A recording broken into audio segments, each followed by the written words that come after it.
If you hadn't noticed, I'm a knight.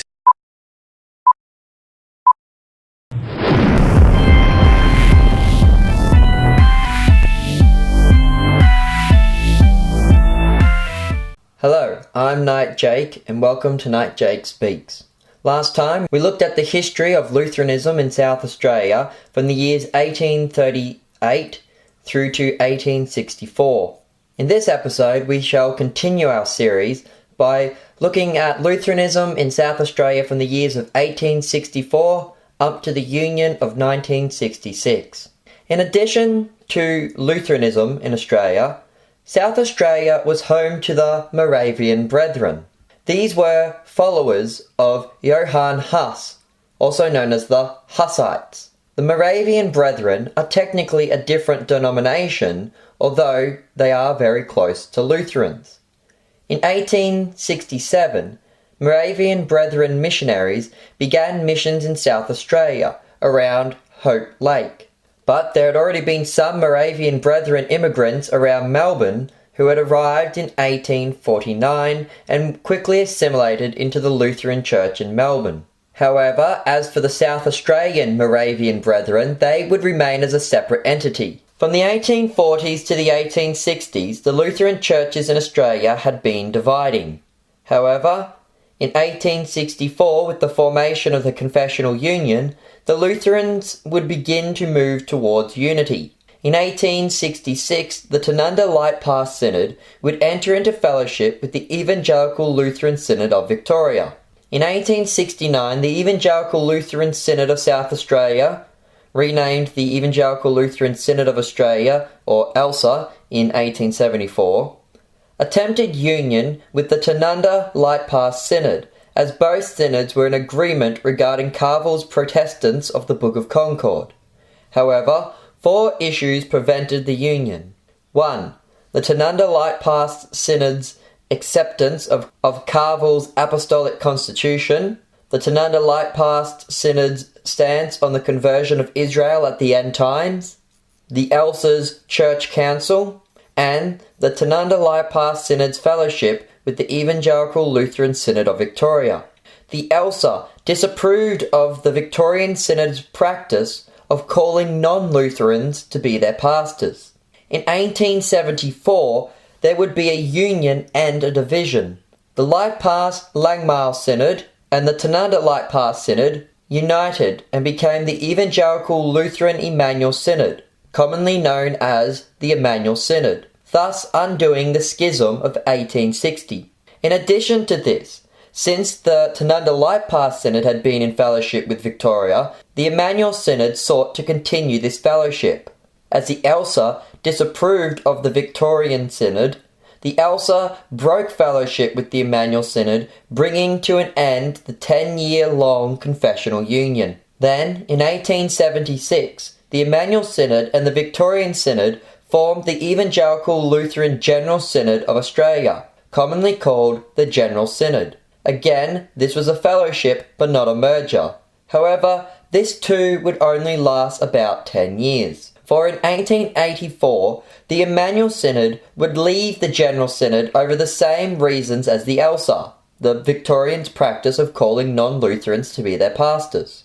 At this point, a small group from the Emmanuel Synod, who desired to remain in the General Synod, broke off, and they called themselves the Emmanuel Synod Old Basis. In 1889, the Evangelical Lutheran Synod of Queensland would also join the General Synod, and in 1893, St. Stephen's Independent Lutheran Congregation of Adelaide would join the Emmanuel Synod Old Basis.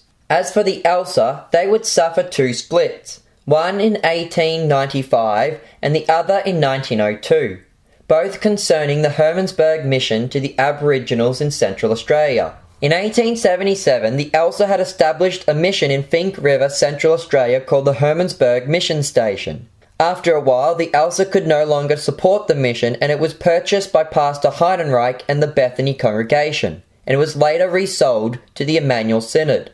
The ELSA resolved that the Synod would cease to have any connection with the Hermannsburg mission. However, several pastors who had been trained by the Hermannsburg Mission Seminary, Pastor Peter Bonifacius Hofner, Pastor Franz Hosfeld, and Pastor Georg Adam Heidenreich, still financially supported the mission. Further issues arose over the communion fellowship of these pastors with non-ELSA members. In 1895, the ELSA held a synodical conference at Harndorf to discuss Pastor Hofner and Pastor Hosfeld.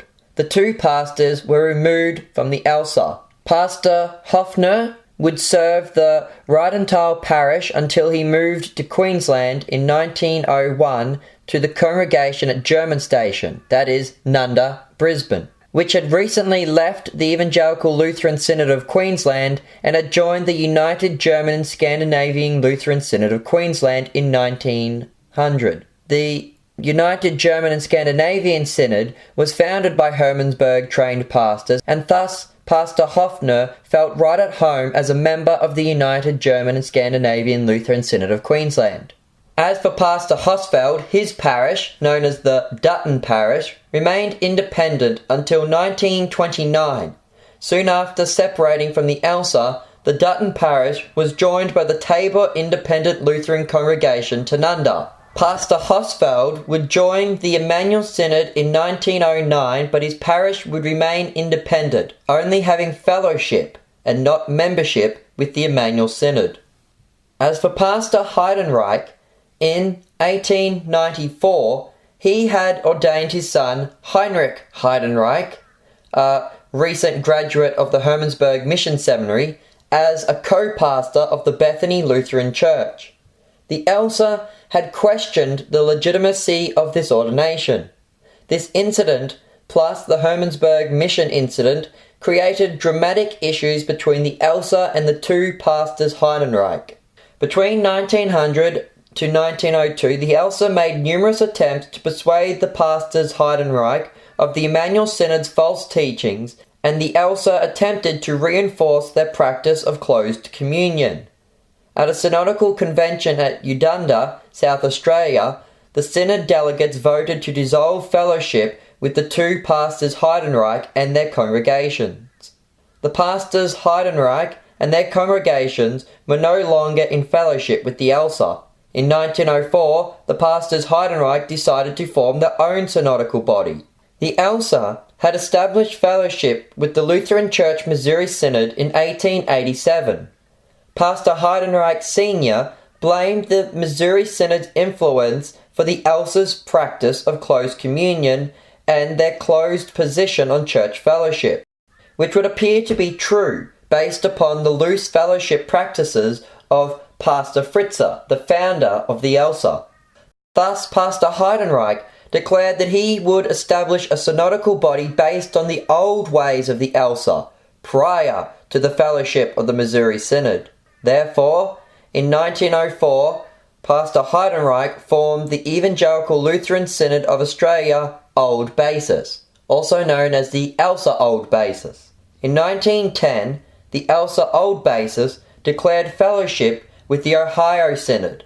The same year, Pastor Heidenreich Sr. would pass away. Another interesting case is St. Martin's Lutheran Church, Mount Gambier, and their sister congregation, St. Paul's Lutheran Church, Millicent, which made up the Mount Gambier parish. The Mount Gambier congregation and parish was started by Pastor A. Kapler in 1860. The Millicent congregation was later started and added to the parish in 1874. The parish has an interesting history. The parish under Pastor Kapler was independent. Then in 1877, after Kapler's death, the parish joined the Emmanuel Synod.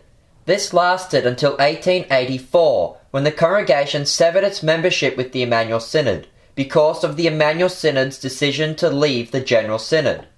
The parish did not join the Emmanuel Synod Old Basis, however, but remained independent. However, the parish did continue to be served by Emmanuel Synod pastors, and remained independent until 1913, when it reunited with the Emmanuel Synod. The Mount Gambier parish, along with the rest of the Emmanuel Synod, merged into the UELCA in 1921, and in 1932 joined the Uelka Victorian district, as the parish was so close to the Victorian border that it was closer to the Uelka Victorian congregations than it was to other South Australian congregations. As for the Moravian Brethren of South Australia, those who hadn't already joined a Lutheran synod by this time joined the Emmanuel Synod Old Basis in 1907. As for the Emmanuel Synod, in 1910, they joined with the United German and Scandinavian Lutheran Synod of Queensland and formed the Evangelical Lutheran Church Federation, commonly called the Church Federation. Once again a fellowship, but not a merger. The Church Federation had a desire for peace, and in 1912 the Church Federation invited the General Synod, made up of the Evangelical Lutheran Synod of Victoria, the Evangelical Lutheran Synod of Queensland and the Emmanuel Synod Old Basis, to a meeting at St. Stephen's Lutheran Church, Adelaide, South Australia, on the 22nd to the 23rd of February 1912 to discuss fellowship. A further meeting was held between these two groups at St. John's Lutheran Church, Matoa, Victoria, in May of 1913. As for the ELSA, attempting to strengthen their synod, the Queensland district of the ELSA attempted a union with the United German and Scandinavian Synod in 1912, 1920 and 1921. But nothing came of these attempts, and as of 1921, the ELSA's plans for unity with the United German Scandinavian Synod would be lost. World War I badly affected the Lutherans, many of whom were thought to be German spies.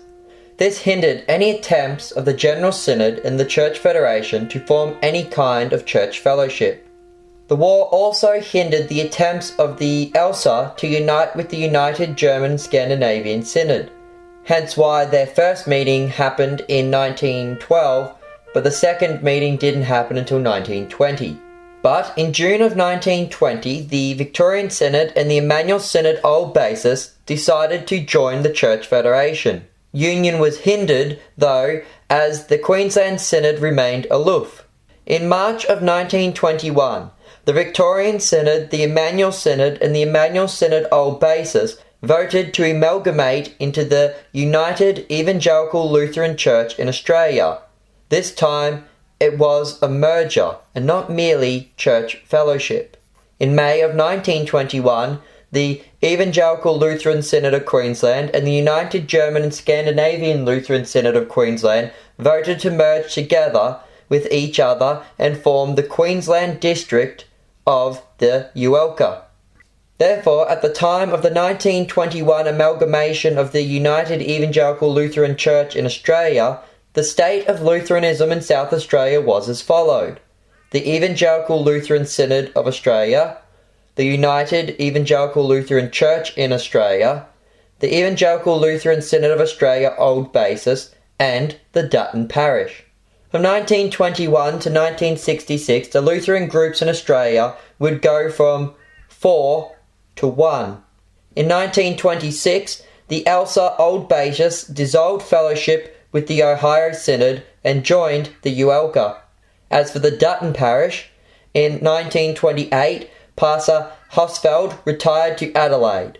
He continued to serve Tabor, but the rest of the Dutton Parish merged with the Uelka. In 1929, the last of the Dutton Parish, Tabor Lutheran Church Tanunda, joined the Uelka. In 1944, the Evangelical Lutheran Synod of Australia would change their name to the Evangelical Lutheran Church of Australia, also known as the ELCA. In 1935, the Uelka would join the informal International Fellowship of Lutheran Synods, known as the Lutheran World Convention. In 1947, the Church of Sweden sought to replace the informal Lutheran World Convention with the more formally organised Lutheran World Federation. In 1941, the Uelka and the ELCA began negotiations towards fellowship. A turn towards union would take place at the ELCA's Pastoral Conference in 1948, held at Bethlehem Lutheran Church, Gindera, New South Wales. At this pastoral conference, the synod adopted a new position on church fellowship, changing the meaning of the command of Romans 16:17-18 to mark and avoid those who cause division, to refer not to false teachers but to non-Christians. In addition, the ALCA voted to allow prayer fellowship, but not altar and pulpit fellowship, between the two synods. Now, before we continue with the history of the ALCA and the UALCA, we must first take a moment to discuss the Latvian Lutherans of South Australia. Adelaide is a smaller capital city and receives less foreign immigrants than Melbourne or Sydney. Thus, unlike Melbourne and Sydney, Adelaide has not received a large number of Lutheran immigrants from places such as Germany, Denmark, Norway, Estonia, etc. However, the Latvian Lutheran churches can be found in all the capital cities of Australia, including Adelaide. Therefore, let us take a brief moment to introduce the Latvian Lutherans to our history on South Australia. Following World War II, Australia sought to repopulate the country through European immigration. Many Europeans scarred by World War II jumped at a chance to immigrate to Australia. Between 1947 to 1954, over 19,000 Latvian refugees immigrated to Australia. The first Latvian refugees to South Australia arrived in 1948. They were greeted at the Adelaide railway stations by officials from the Immigration Department and representatives of the UALCA, who invited them to attend their services. However, services were in English and the refugees missed hearing the gospel proclaimed in their mother tongue. In 1949, the UALCA approached the newly constituted Adelaide Latvian Association to establish a Latvian representative to the UALCA to organise the Latvians and to plant a UALCA Latvian congregation. A Mr. Valdemars Malins was chosen for the role. On February 3rd, 1949, the Latvian Evangelical Lutheran congregation came into existence. The congregation invited Pastor Johannes Stolz of the UALCA to serve as an interim pastor. The services were conducted in St. Stephen's Lutheran Church, UALCA, in Adelaide. In 1950, a call was extended to a Latvian army chaplain, Werner's Voitkas, who was ministering to various displaced persons camps in Germany. Upon arrival in 1951, he was assisted by the UALCA pastor, Pastor Hartmann, to seek out the Latvian Lutherans in Adelaide who had not yet joined a congregation. Pastor Voitkas served the Adelaide Latvian Lutherans from 1951 to 1974. In these early years, the Latvian Lutherans were entirely dependent on the Australian synods. However, the Latvians struggled to contend with the two separate synods. The Adelaide Latvians belonged to the UALCA, but the Latvians in other states belonged to the ALCA. In 1960, the Latvian Lutheran Council established a fund to support the building of their own separate church building. On October 1971, the new church was dedicated. The Latvian Lutheran Church of Adelaide has always been under the guidance of the Australian Lutheran Synods. First, the UALCA prior to the Union, and then the LCA after Union. The Adelaide Latvian Church is also a part of the Latvian Evangelical Lutheran Church abroad. Returning to the two Lutheran Synods of Australia, negotiations would continue between the two synods, drawing them ever closer. The ALCA and the UALCA drafted a new joint document called the Theses of Agreement. The UALCA adopted the document in 1956 and the ALCA in 1959. However, union was still postponed due to each synod's interaction with overseas Lutheran bodies. The ALCA was still in fellowship with the Lutheran Church Missouri Synod and the UALCA was still a member of the Lutheran World Federation. Both synods agreed to cut their overseas fellowship in order that the union would proceed. In 1965, the UALCA and the ALCA declared altar pulpit fellowship, and in 1966 the two bodies united to form the Lutheran Church of Australia. In Queensland, a number of congregations from the ALCA would refuse the union and would form the Evangelical Lutheran Congregations of the Reformation. This federation of congregations was solely located in Queensland and would have nothing to do with South Australia until the 1980s. Therefore, at the time of the 1966 Union, the LCA was the only Lutheran church in South Australia. The Latvians were technically part of the LCA. Thank you for watching this episode of Knight Jake Speaks. I hope you can join us next time as we cover the history of Lutheranism in South Australia from 1966 to 2018. I've been your host, Knight Jake. Goodbye and God bless.